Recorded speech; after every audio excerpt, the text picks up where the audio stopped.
In this video, I will show the Engineering ToolBox Plugin, which was created by my company SchoolDesign.net.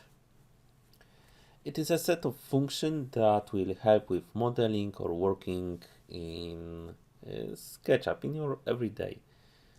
The plugin itself is divided into 6 groups. Here you can see the separator that divide them, and you could say that these are certain groups that can be used. The first group is a group of such a basic function that you can use every day. The second group includes functions that allow operating on surfaces. You can do different type of operation. The third group is a set of functions for working on curves.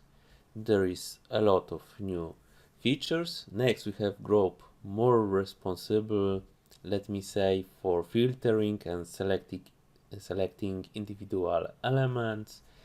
The next group is focused on working and creating the different type of surface.